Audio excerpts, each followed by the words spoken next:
China, and a map of its Belt and Road Initiative for the integration of the world island of Eurasia and Africa. This is Halford Mackinder's 1904 map of the world island. Who rules East Europe commands the heartland. Who rules the heartland commands the world island. Who rules the world island controls the world. Mackinder could be considered the great-grandfather of the Truman Doctrine, the containment of Russia and China. Thucydides wrote about the Peloponnesian War. Why did he say Athens warred against Sparta? Sparta was seen as a rising power that could challenge Athenian dominance.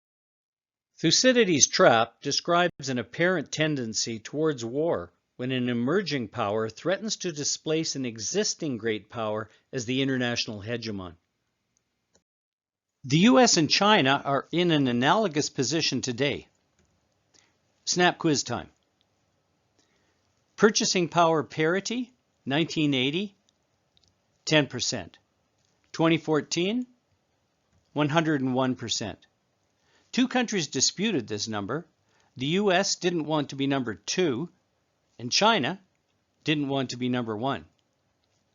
GDP, 7% and 60%. Exports, 6% and 106%. Reserves, 15%. And, no, bigger yet, 2,800%. Interestingly, it was the introduction of railroads that Mackinder thought would give domination to any state that controlled the heartland of Eurasia. And now high-speed railroads are a key component to China's Belt and Road, along with ports, dams, pipelines, and finance. What choke point does this arrow point to? The Strait of Malacca. And why is that especially strategic? 80% of China's oil travels through the Strait of Malacca and past the Spratly Islands, where China is expanding islands to increase their presence and territorial claims in the South China Sea. How are these arrows relevant to the Malacca Strait choke point? They point to ports that China is constructing that can deliver petroleum to pipelines that bypass the Malacca Strait.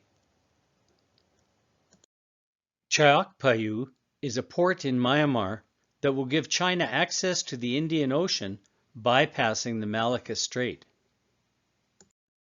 Myanmar is an important hub for the BRI. This $400 billion deal, too, is not constrained by sea power. Though, of course, both China and Russia do not want to become too dependent upon each other. Who set Thucydides' trap? Joseph Stiglitz, winner of the Nobel Prize in Economics, explains. But in some ways, one has to recognize that China may have been lucky. They began their development strategy just at the moment when the West was very open to importing manufacturing goods.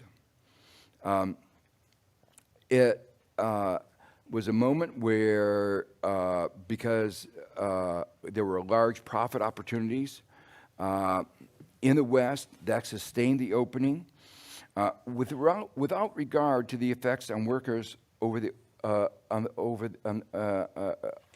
effects on the overall economy.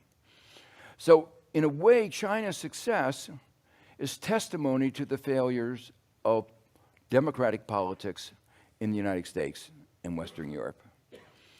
Because the rules of the game were worked to advantage American corporations, Western European corporations, with no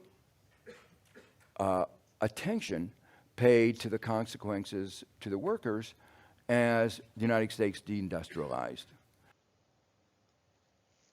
What type of economic policy did the U.S. pursue? Neoliberalism. And what type does China pursue? A socialist market economy. Capitalists will sell you the rope with which to hang them. If it was Mao who said this, he was very prescient. The U.S. still maintains military dominance, but China is number 2 and rising. Military spending, active military personnel.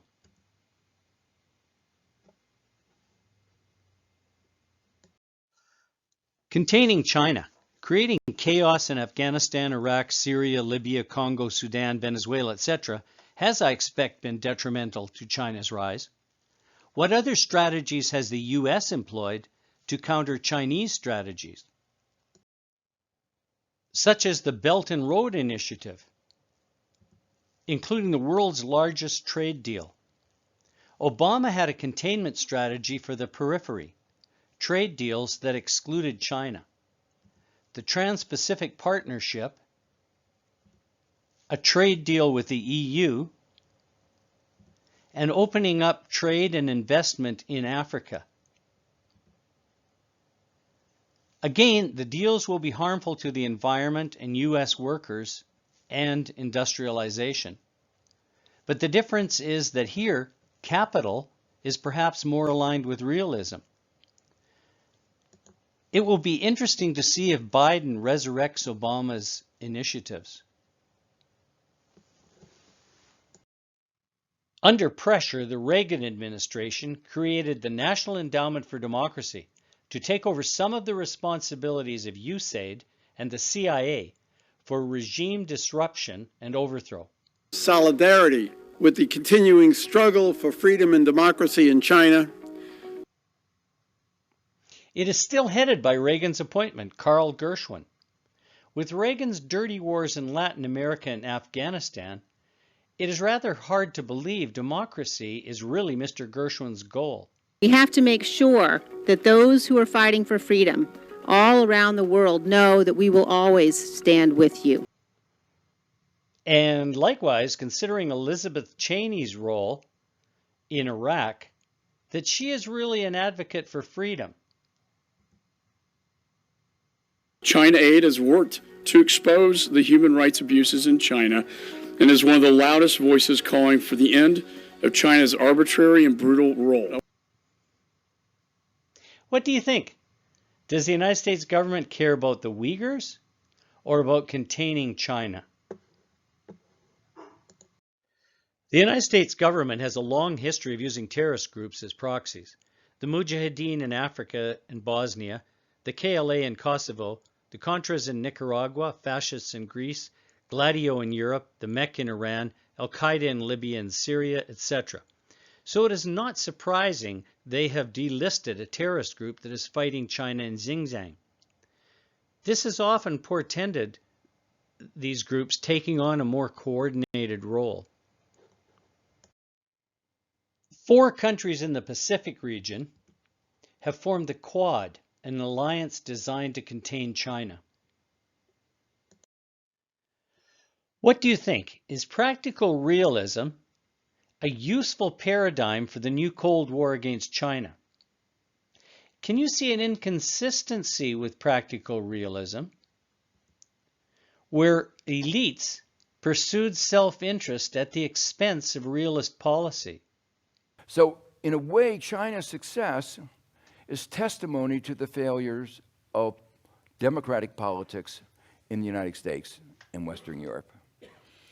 Because the rules of the game were designed, worked to advantage American corporations, Western European corporations, with no attention paid to the consequences to the workers as the United States deindustrialized. And with no attention for the consequences to realism, specifically the containment of China and the balance of power on the world island. Capitalists want to sell the rope and with a play on words, avoid capital punishment.